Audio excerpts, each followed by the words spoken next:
Suit picked out? I do. And Yeah? It's electric. It's No. Navy blue suit, Peter, as usual. Navy blue. Yeah. You will be our eyes and ears. You'll be part of the show, of course, here Yes. Thursday, Friday, and Saturday. And then we've got Nate Burleson, Kyle Brandt, myself here in studio. Najee Harris is on the show today. Rondale Moore stopping by. And it's time for the Lead Block. Lead block. Yeah, we're going to start at the top, as we should, with our very own Jimmy Palm Trees down in Jacksonville. It looks beautiful out there. Hope you're enjoying it. Set the scene for us. The Jaguars, of course, have the first overall pick on Thursday night. Okay, that nickname fits for this entire week, doesn't it? Now that we're here in Florida, that Jimmy Palm Trees, I like it. Yeah, but, you know, my plane was delayed. I've only been here for a little while. I slept about 3 hours last night, Kay. But getting here this morning, there is a buzz in Jacksonville, obviously, with the #1 pick. They put tickets for sale to be here on Thursday. They sold those out. And then they put more on sale. They sold those out. Then they went to standing room. They're going to have about 7,000 fans here. And obviously, all of that is because of Trevor Lawrence, who we assume is going to be the #1 overall pick. General manager Trent Baalke and head coach Urban Meyer won't come out right and say it, but obviously we all know that Trevor Lawrence is going to be the pick, and they have done everything in this offseason to kind of prepare him to have as successful rookie season as possible. They have tackles in place, guys. They go out and get Marvin Jones, who wants to teach this young, talented receiving core, knows this offensive system so well to be that veteran receiver for Trevor Lawrence. And mentioning that system by Darrell Bevell, they brought him in specifically because of what he has done with young quarterbacks, getting Russell Wilson ready so quickly to play at a high level. That played a big part in him coming in here to get the #1 overall pick ready as quickly as possible. But as we get to that pick right now, it's starting to pick up some buzz here in Jacksonville with all these fans getting excited about, we'll just kind of say, possibly Trevor Lawrence, Peter? Yeah, potentially Trevor Lawrence. We'll put it in pencil, but maybe have the pen ready. But they also have so many other picks, including the 25th overall selection.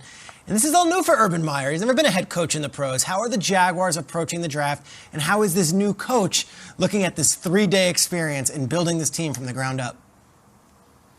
I think one of the best qualities is how Urban Meyer, Peter, has approached this is he's been very honest that this is all new to him. This is something he hasn't been through before. Over the last 3 months, he believes he's been a very quick learner about how to evaluate value over need. In the college football game, he has been so much about need, like everyone else, about getting as many 5-star players as you can, fill those spots, but go about value. Make sure you don't reach for potential spots that you need to fill to improve your roster, i.e. maybe a tight end that they look for in the draft, but again, don't overdraft and look for value within your board. He has relied on the coordinators. He has relied on Trent Baalke, who's been through this, and he has been able to go through this process with a ton of mock drafts, preparing them. He wants to know where everybody's sitting in that draft room as they go through this process. Where will you be on Thursday? Where will the camera be? What will I be looking at? He wants to be as prepared as possible. We know how much Urban Meyer is attention to detail, guys. He's trying to make sure every box is checked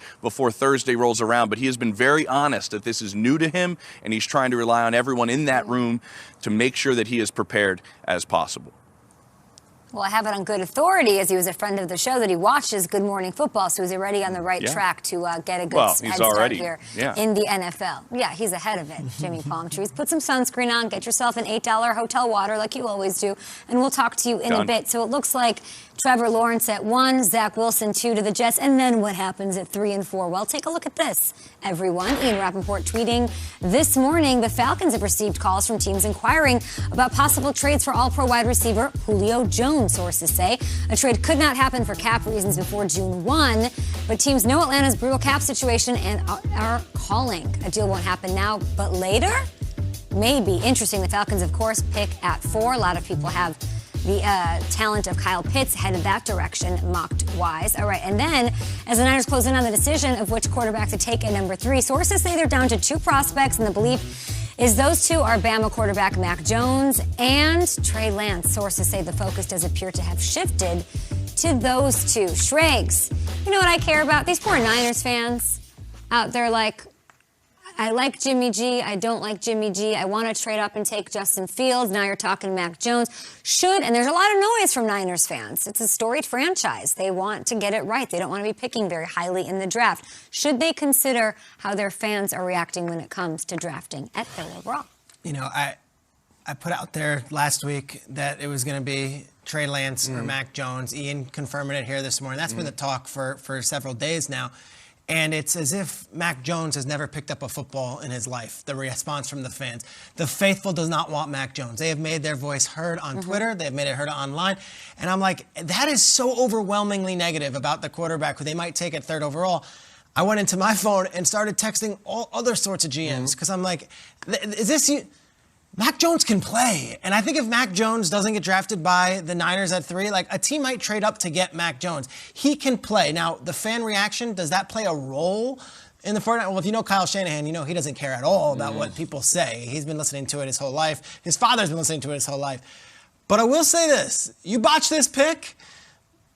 That's 2 now that you botched. Because for as much as we crushed the Bears, for taking Trubisky over Mahomes and Watson, the Niners had the 3rd overall pick that year.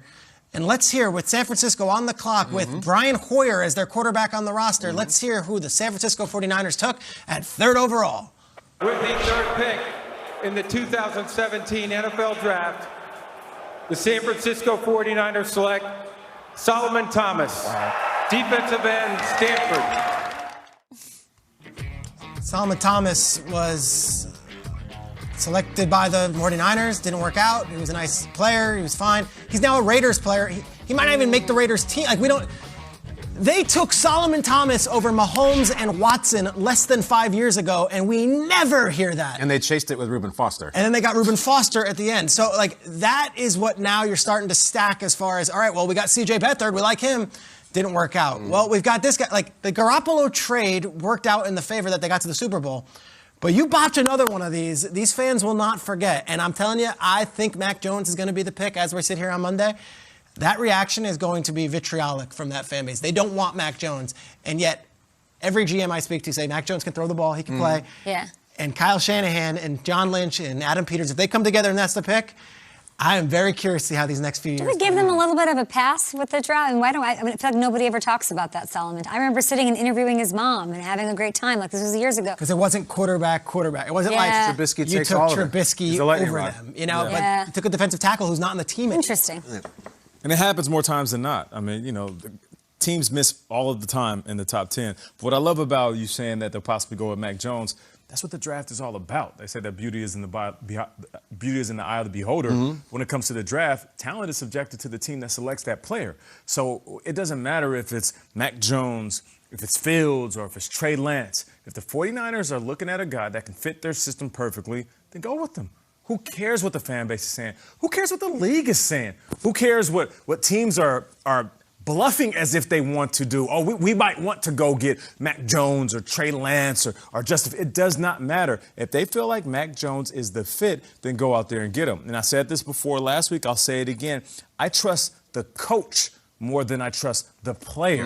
All right, there's a difference between a guy having top 3 talent and a guy being a top 3 player because he fits the team perfectly. And if you look at the way that this system is ran, you look at the offense that the 49ers run, Mac Jones can come in right away, grip it and rip it. And I don't feel like we're giving enough credit to the school he went to the players that surrounded him, and his coaching staff. So for that reason, don't panic if they go Mac Jones. Celebrate if they go Trey Lance. There might be a question mark if they go Justin Fields. But more than anything, trust the fact that you have Kyle Shanahan.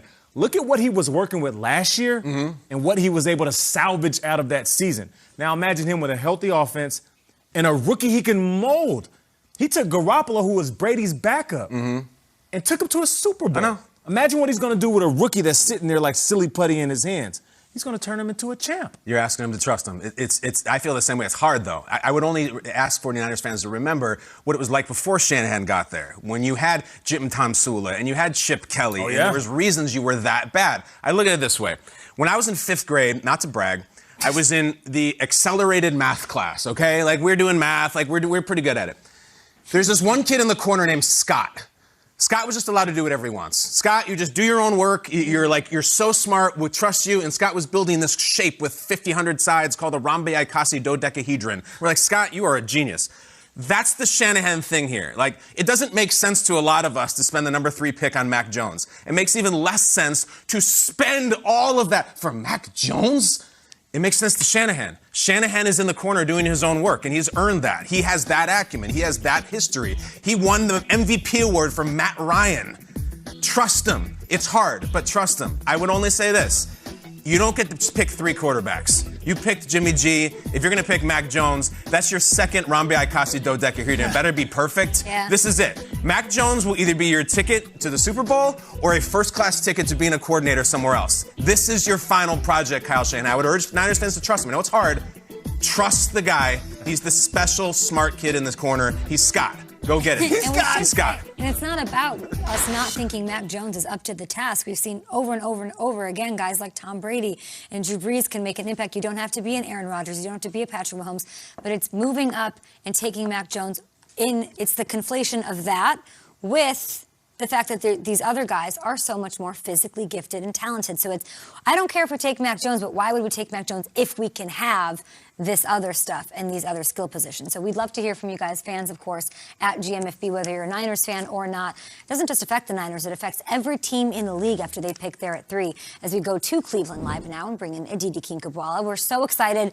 I just want answers. I'm so sick of talking about this third pick, I cannot even tell you. But you have a very special guest with you who worked with the NFL to put the whole thing together. Who can we welcome in behind you there? Good Morning Football. What's going on?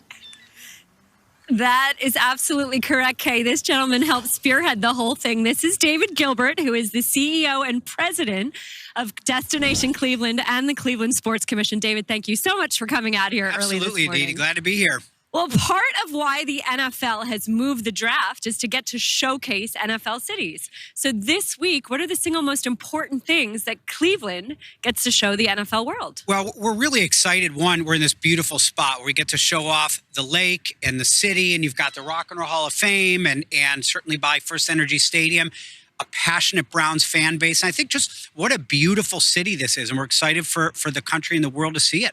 Well, you've had the Major League Baseball All-Star Game. You are getting the NBA All-Star Game, another women's Final Four. What's so special about the NFL draft, about this particular week? You know, I think the NFL just has something very special about it. It's really become this pilgrimage of football and NFL fans from all over the country. And because it's a free event, anybody can attend. Obviously, a little different with COVID this year. But I think that's what's made this such an incredible event now as a live in-person event. And we're so excited to be the host.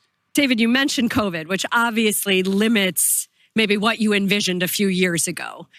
Despite saying that, what are you really excited about this week? What sort of are you able to do, even in the midst of COVID protocols? Well, one, you start to feel it around the city. The past week, 10 days, it's all anybody talks about. The media is all over any story. I think also coming out of COVID and people starting to re-engage in the world, the timing is really good. And we're excited because this whole community, not just here at the lakefront, but all over is starting to look, act, and feel NFL and NFL draft. And I think we're just excited for people to come from all over, and they are coming from all over the country to see our city. And it's just going to be an electricity in the air here that we're looking forward to. Okay, so because our friend Kay is a little bit tired of talking about the #1 overall pick, let's talk about another quarterback. You, as an Ohio State graduate, Mr. Justin Fields, where are your thoughts on where he should go and what everybody's saying about him? It's so interesting to see. I mean, where it's all over the board. I think he'll be the third pick. I hope he is. I think he showed an awful lot. He's an incredible talent, and I would love to see him pick that high. I think if he is, the Niners will have themselves a great quarterback. And then he'll be out of your conference. That's exactly right. That's exactly right. All right, guys. David, thank you so much, and we will be back next hour.